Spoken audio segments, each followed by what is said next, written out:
दौरा आहे नेमका? नाही प्रश्न विचार दौरा आपला काय? आपला दौरा दौऱ्याचा विषय दौरा काय करायचं सुरू तर करा. हा तर आपला दौरा नांदेडमध्ये यासाठी आलेलो आहे. मी काल हैदराबादमध्ये होतो आणि हैदराबादवरून मी बाय रोड येणार होतो, पण हे नांदेड टू हैदराबाद टू नांदेड हे स्टार एअरचं प्लेन होतं आणि त्याप्रमाणे आज मी सकाळी या ठिकाणी आलो.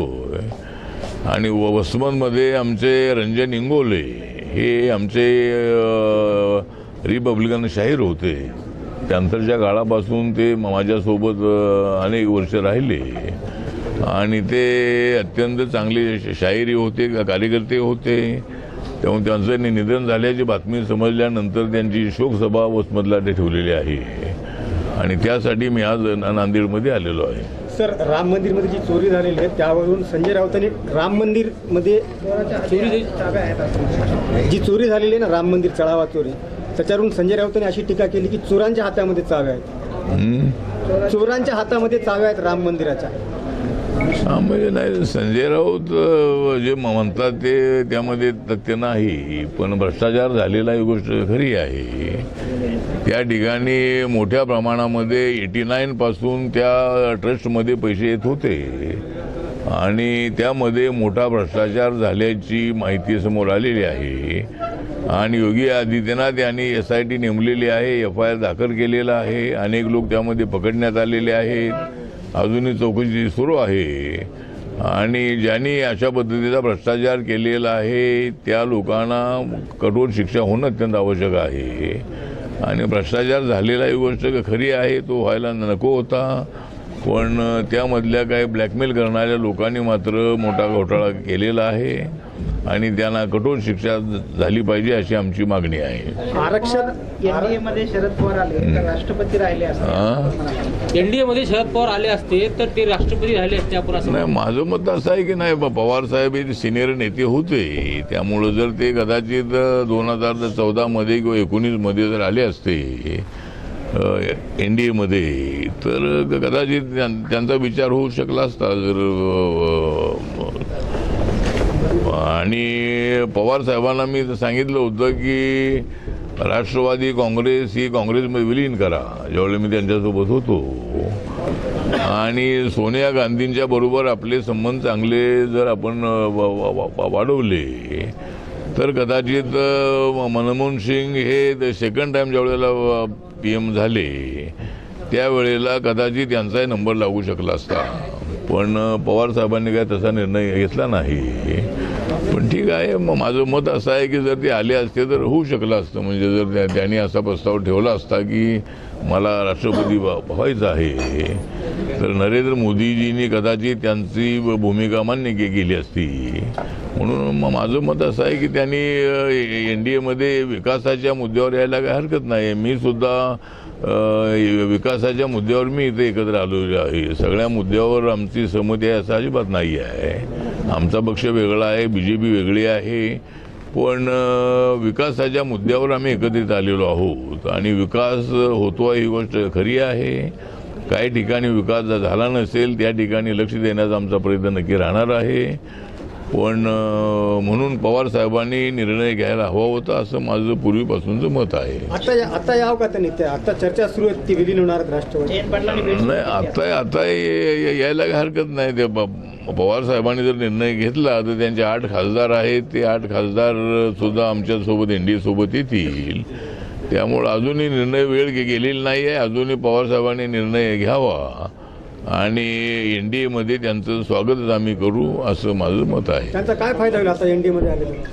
आता जर आले NDAमध्ये तर नाही, त्यांचा फायद्याचा विषय. त्यांचे 8 खासदार आहेत, ते 8 खासदार आमच्यासोबत राहतील. आम्हाला आमच्यासोबत मोठी मेजॉरिटी राहील.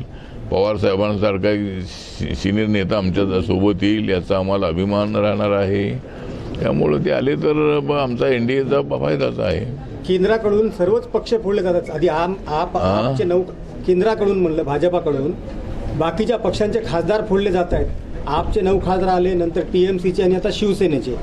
नाही, आता आम्ही फोडत नाही आहे. आमच्याकडे येतात खासदार, म्हणजे खासदार स्वतःहून आमच्याकडे येतात, त्यामुळं आमचे दरवाजे खुले आहेत आणि प्रत्येक खासदाराला आपल्या मतदारसंघात विचार करणं आवश्यक आहे. त्यामुळं अनेक खासदारांना वाटतं की विकासाच्या दिशेनं चाललेल्या नरेंद्र मोदींच्या सोबत जाणं आवश्यक आहे, असं त्यांचं मत अनेक खासदारांचं होतं आहे आणि त्यामुळं अनेक खासदार, अनेक पक्षातले लोक आमच्यासोबत येत आहेत. आता आम्ही काय त्यांना फोडलेलं असं अजिबात नाही आहे. एक तर वेस्ट बेंगॉलमध्ये ममता दिदींचा मोठा पराभव झाल्यानंतर त्या ठिकाणचे जे त्यांचे 80 आमदार होते ते 58 आमदार इकडे सोबत आलेले आहेत आणि काय आमदार आमच्याकडे येतात का, माझा प्रयत्न सुरू आहे. आता त्यांच्याकडे जे काय 8 खासदार आहेत, ते 8 राहिलेले खासदार आहेत, त्यापैकी 4-5 खासदार जर येत असतील तर त्यांचा प्रयत्न नक्की मी करणार आहे. पण ते जे 20 खासदार त्यांना नवीन पार्टीमध्ये गेले त्रिपुराच्या, त्यावेळी ते जर रिपब्लिकन पक्षात आले असते तर त्यांचा आमचा मोठा फायदा झाला असता. पण ठीक आहे, ते आमच्यासोबत NDAमध्ये आलेले आहेत आणि आमची संख्या आता मोठी वाढलेली आहे. त्यामुळं अनेक निर्णय आम्हाला 3 वर्षाच्या काळामध्ये घेण्याची संधी मिळणार आहे. डिलिमिटेशनसाठीचा हा प्रयत्न सुरू आहे का केंद्राचा? नाही, डिलिमिटेशन जे आहे ते 25-30 वर्षानंतर एकदा होणं अत्यंत आवश्यक असतं. त्यामुळं यावेळेला डिलिमिटेशन होणार आहे. महिला आरक्षण बिल पास होणार आहे. महिलांच्या जागा वाढणार आहेत, पार्लमेंटच्या जागा वाढणार आहेत आणि त्याचा फायदा अनेक लोकांना होणार आहे. मतदारसंघही वाढणार आहे. त्यामुळं मतदारसंघ वाढले तर आपल्याला जो 816 ते 820 पर्यंत मतदारसंघ वाढण्याची शक्यता आहे. त्यामुळं जर हे मतदारसंघ वाढले तर सगळ्यांना फायदाच आहे. सर, पीपल्स एज्युकेशन सोसायटीची परिस्थिती, पीपल्स एज्युकेशन सोसायटीची आजची परिस्थिती काय नाही, पीपल्स एज्युकेशन सोसायटीची परिस्थिती अशी आहे की यामध्ये अनेक लोकांचे 2-3 ग्रुप आहेत. पण चॅरिटी कमिशनरमध्ये हा वाद गेल्यानंतर चॅरिटी कमिशनरनी 2 वेळेला असा निकाल दिलेला आहे की आठवले याचे चेअरमन अधिकृत आहेत आणि अपोजिशनवाले कोर्टामध्ये गेल्यानंतर कोर्टाने सांगितलं की हा काय आमचा विषय नाही आहे, हा विषय चॅरिटी कमिशनरचा आहे.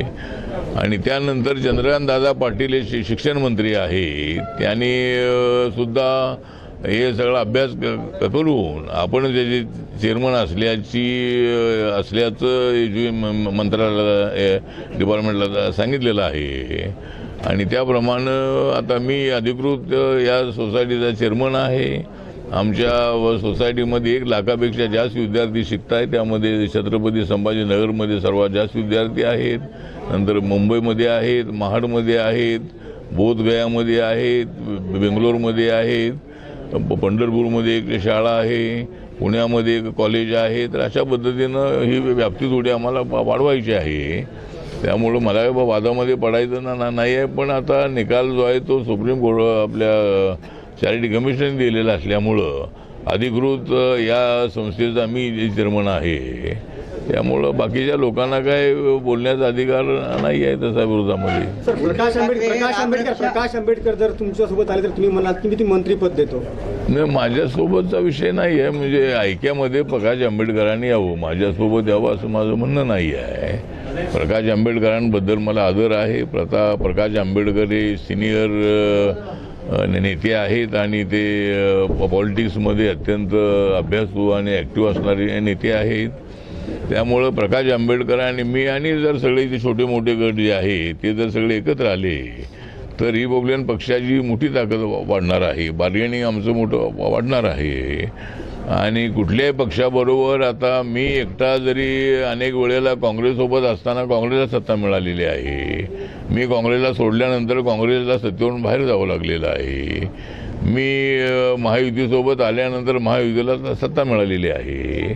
जर आम्ही सगळे एकत्रित जर आम्ही राहिलो, जर 1990मध्ये आम्ही एकत्र आलो होतो, त्यावेळेला जर प्रकाश आंबेडकर, मी, गवई साहेब, कवाडे सर आम्ही जर एकत्र राहिलो असतो तर कदाचित 90च्या निवडणुकीच्या वेळेला शरद पवारांनी आपल्याला 30-40 जागा दिल्या असत्या आणि त्यावेळेला 25% तरी आपल्याला सत्ता मिळाली असती आणि जवळजवळ आपले 10-15 मंत्री होऊ शकले असते, पण मी एकटाच त्यांच्यासोबत गेल्यामुळं मला एकट्याला मंत्री बनवलं होतं.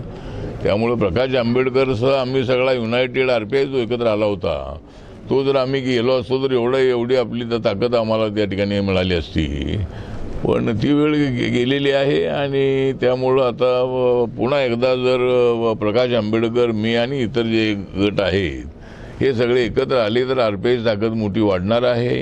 त्यांच्या नेतृत्वाखाली काम करण्याची माझी तयारी आहे. त्यांना रिपब्लिकन पक्षाचा अध्यक्ष करण्याची आपली तयारी आहे.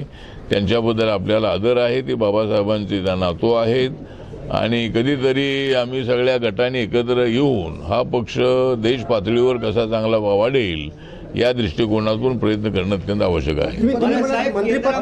मंत्रिपद देतो म्हणलो तुम्ही त्यांना, थांबा तुमचं मंत्रिपद नाही, मंत्रिपद म्हणजे जर ते आले तर ते त्यांना मंत्रिपद देऊ. मी मंत्री राहणारच आहे आणि ते त्यांना मंत्री करू. त्यामुळं ते जर आले तर मंत्र्यांचा विषय नाही आहे. पण पुढच्या वेळेला कारण त्यांना आता एकदम काही मंत्री होता येणार नाही, कारण ते लोकसभेत राज्यसभेत नाही आहे. त्यामुळे मी 3 वर्ष जर मंत्री मी राहणारच आहे. पुढच्या वेळेला ते त्यांना मंत्री करू आपण. चला आता चला. फडणवीस यांना घेणार आहेत केंद्रामध्ये, देवेंद्र फडणवीस यांना घेणार आहेत का? नाही, केंद्रामध्ये देवेंद्र फडणवीस यांना घेणार नाहीत, कारण देवेंद्र फडणवीस 29 पर्यंत ते महाराष्ट्रातच राहणार आहेत. त्यामुळे महाराष्ट्राची जबाबदारी त्यांच्यावर असल्यामुळं त्यांना दिल्लीला बोलावतील असं मला वाटत नाही आहे. तर आता काय करायचं तो BJPचा निर्णय आहे, त्याबद्दल काय मी बोलू शकत नाही. पण माझं व्यक्तिगत मत असं आहे की त्यांनी 29 पर्यंत तिथेच राहावं आणि नंतर मग ते आणि मी आम्ही दिल्लीमध्ये राहू. चला चला चला.